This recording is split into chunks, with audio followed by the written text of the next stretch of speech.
Yo, what's up everybody? Welcome back to the channel. It's your boy LionBuster, and today we're taking it way back. I'm talking 1937 back. Yep, we're diving into the very first full-length animated film ever made, Snow White and the Seven Dwarfs. Now look, I've seen a lot of Disney movies, but I've never sat down and really watched this one until now. So today, we're breaking it all down. The animation, the music, the legacy, even the, weird voice acting moments. This is the start of my Disney movie review series, and trust me, this one has opinions. So grab your popcorn, hit that like button, and let's see if this old school classic still holds up in 2025. Alright, let's get into the character development in Snow White and the Seven Dwarfs, and to be totally real with you, there's not much of it. I think the goal here was to tell a very clear, classic fairy tale, not necessarily a story with deep character arcs or growth. But for me, character development is super important, so this definitely affects my final score. Let's break it down. 1. Snow White. She starts the movie sweet, innocent, kind, optimistic, and ends the exact same way. Seriously, her personality doesn't evolve at all. She doesn't learn a new skill, overcome a personal flaw, or have some big emotional breakthrough. The only real change is that she ends the movie married. That's it. She's the same girl from start to finish. And as the main character, that's kind of a letdown. 2. The evil queen. Now this one's interesting. She starts off vain, cruel, and powerful, and instead of developing as a character, she degenerates. She becomes more and more obsessed with destroying Snow White, and that obsession is what leads to her downfall. She doesn't grow or change, she just spirals. It works for her role as a villain, but there's no actual depth or complexity added. 3. The prince. Honestly, why was he even in the movie? He shows up at the beginning to sing, disappears for the entire middle of the film, then comes back at the end to deliver a kiss and wrap things up. Zero development, zero screen time, and zero personality.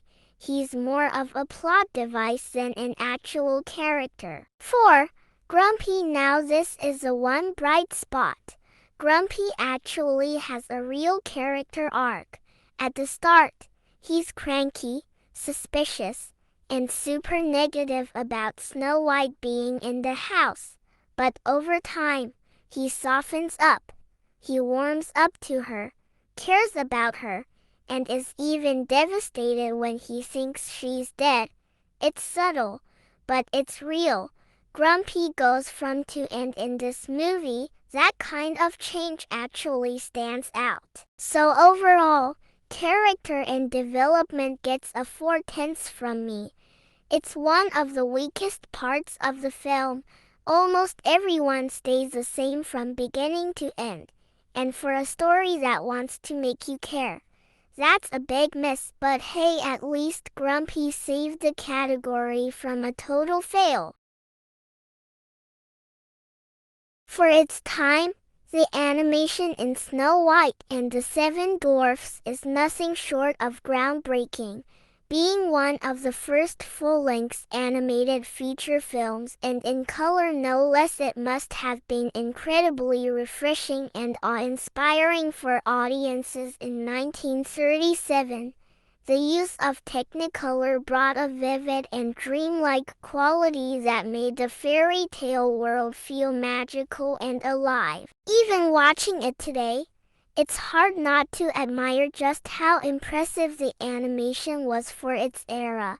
The backgrounds are beautifully painted, the characters are fluid, and there's a clear sense of artistry in nearly every frame. That said, some of the animation does feel a little strange by modern standards. For example, when Snow White closes her eyes, her facial movements can look stiff or unnatural. Prince Charming especially feels the most dated. His movements come off as choppy and lack the expressiveness of later Disney protagonists. It's clear the animators were still developing how to portray realistic human motion in animation. On the flip side, the animation of the animals is absolutely fantastic. The animators clearly had fun creating expressive, lively animal characters who don't speak but still communicate so much through movement and emotion. Their animation feels whimsical, energetic, and full of character, which really adds charm to the film. The Queen, especially in her evil queen form, stands out as one of the most visually compelling characters in the film. Her design is iconic, regal, intimidating, and elegant, and the animation captures her menace brilliantly. The dwarfs are another major highlight. Each one has a unique look and personality that comes through in their animation, and they've rightfully earned their place as some of Disney's most iconic characters. Overall, I'd give the animation and visuals a solid 7/10. Some character animations haven't aged particularly well, especially for the human leads, but many aspects still shine today. The creativity, color, and charm are undeniable, and it's exciting to think about how Disney would continue to evolve and improve in the years that followed. As someone who's personally in a band, I have to give major respect to the people behind the music in this movie. Creating a full soundtrack, especially back in the 1930s, was no small feat. It takes serious time, skill, and creativity to not only compose original music, but to make it work alongside animated storytelling, which was still brand new at the time. The music in Snow White might sound a bit old-fashioned now, but you can't deny how well it was done. Every piece is perfectly timed to match the mood of each scene, whether it's a joyful, upbeat moment with the dwarfs, or a darker, more dramatic scene with the queen. The soundtrack always hits the right tone. It enhances the emotion, the pacing, and the storytelling without ever feeling out of place. Songs like Hi Ho, Someday My Prince Will Come, and Whistle While You Work have become iconic for a reason. Even if you've never seen the full movie, you've probably heard one of these songs before. That's the kind of legacy this soundtrack left behind. So for me, the music and soundtrack category gets a 10/10. The composers, singers, and musicians behind this film did something incredible for the time, and their work still holds up almost a century later. Classic, emotional, and perfectly matched to the animation. What more could you ask for? Now let's talk about the voice acting and performances in Snow White and the Seven Dwarfs. Keep in mind this was the first ever full-length animated movie, so voice acting and animation was still super new. That said, it has its ups and downs. The voice acting isn't bad by any means, but some lines come off a little clutch, especially when characters randomly try to rhyme. It can feel forced or awkward, like the writers were trying a little too hard to be poetic. And while that may have worked in the 1930s, it doesn't always land for modern audiences. Snow White's voice is probably the most polarizing part. Her speaking voice is fine, but her singing voice, it's interesting. It's very high-pitched and stylized, which might have been seen as angelic back then, but now, it just sounds kind of shrill or annoying.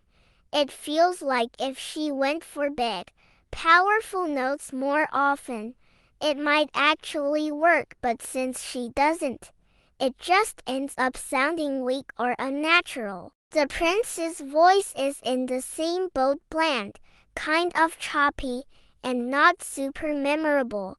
But then there's the evil queen, and this is where the voice acting truly shines. Her tone, her presence, and especially her evil laugh are all on point.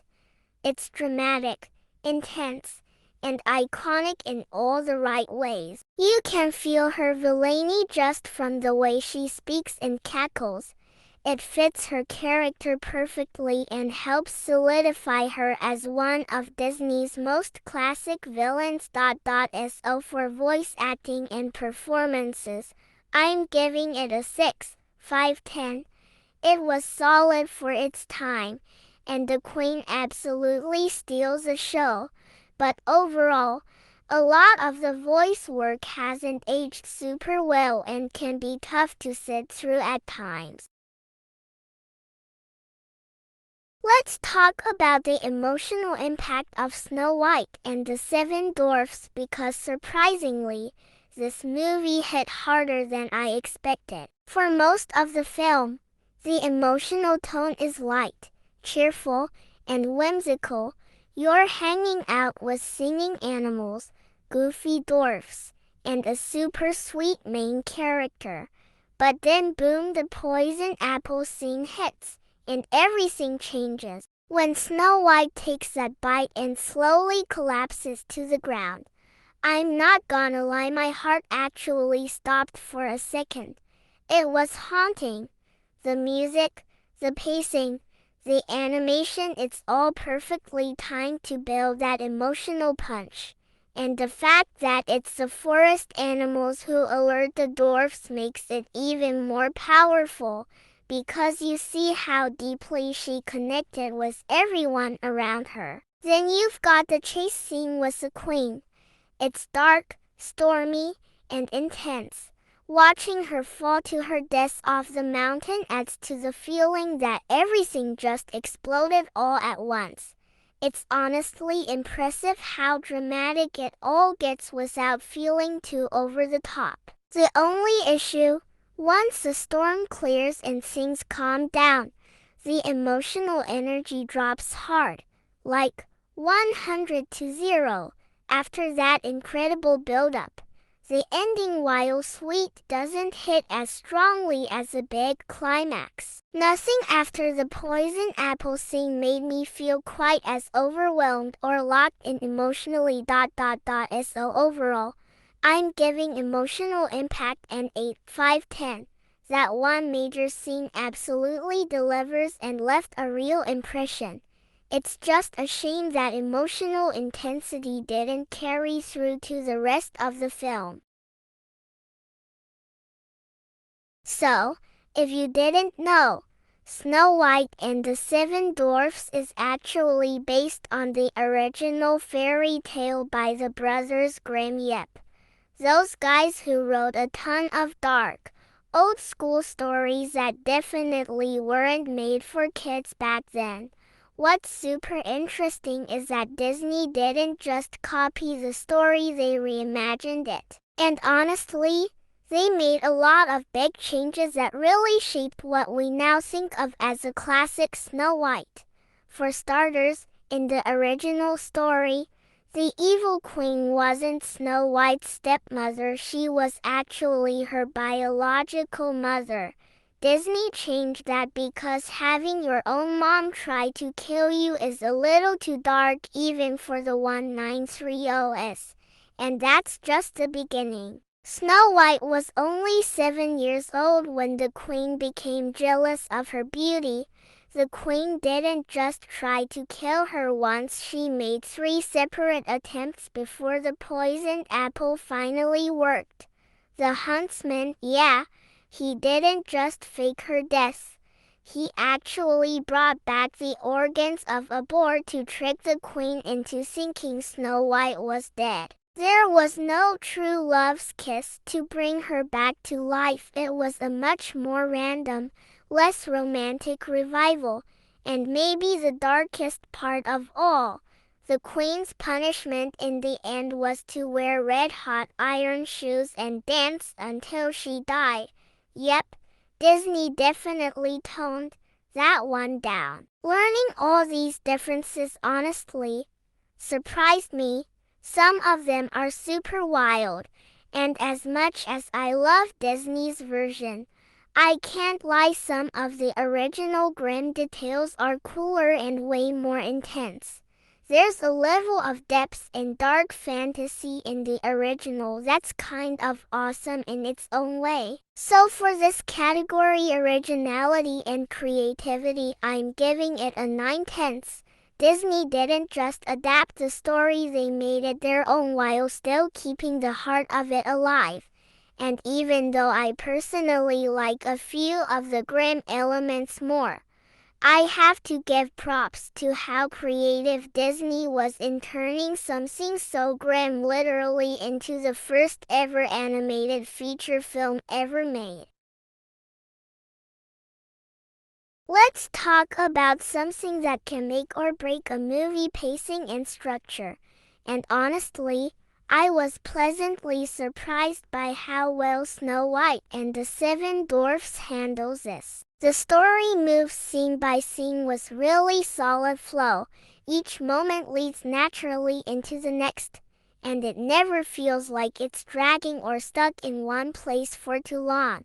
That's actually pretty impressive considering this movie was made in the 1930s, back when pacing in films could be very slow. There's very little that feels unnecessary or off topic. The only moment I felt slightly unsure about was the transition from the castle to the woods. It's a bit abrupt and could have used a smoother or more emotionally guided bridge. Like, we get why Snow White runs away, but the shift from royal court vibes to singing forest animals is a little jarring if you're really paying attention to structure. That said, once she gets to the cottage and meets the dwarfs, the pacing becomes super strong again. Every scene adds something, whether it's character charm, story tension, or emotional build-up. I was actually surprised how tight and focused the storytelling was from that point on. So for pacing and structure, I'm giving it a 9/10. I genuinely loved the pacing. It felt clean, intentional, and well thought out. There were just a couple moments that could have been handled more smoothly, but overall, it keeps your attention and doesn't waste your time. Okay, let's talk about cultural representation and the messages this movie sends, because even though Snow White is nearly 90 years old, there's still a lot we can unpack here. First off, yeah, this movie is very white. Everyone in it is white, and there's basically zero racial or ethnic diversity. But that's also sadly reflective of the time it was made, 1937. That said, there are other types of representation that show up, especially in how the film reflects gender roles and societal expectations of women back then. Snow White is basically the blueprint for the ideal woman of the 1930s. She's gentle, kind, polite, and most of all, she's domestic. Her whole character is centered around keeping a household clean, cooking meals, singing to animals, and taking care of the dwarfs. That wasn't just a personality trait. It was a reflection of what society expected women to be at the time. Meanwhile, the men the dwarfs go off to work in the mines every day and bring home the money. It's that old school mindset of men providing and women maintaining the home. The movie also touches, though, unintentionally on dwarfism as a form of physical representation. While it's great to see dwarf characters in a leading role, the portrayal is kind of a mixed bag. The dwarfs are definitely lovable and iconic, but at the same time, they're often shown as childlike or silly, especially Dopey, who doesn't even speak.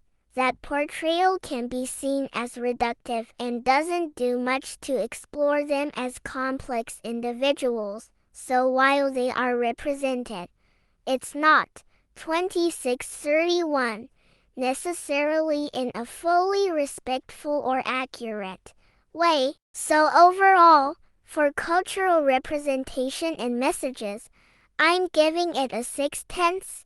The film definitely reflects the mindset of its time, and while it's not outright offensive, it lacks diversity and falls into some outdated stereotypes. Still, it's interesting to look back and see how far we've come and how far we still need to go when it comes to representation in media.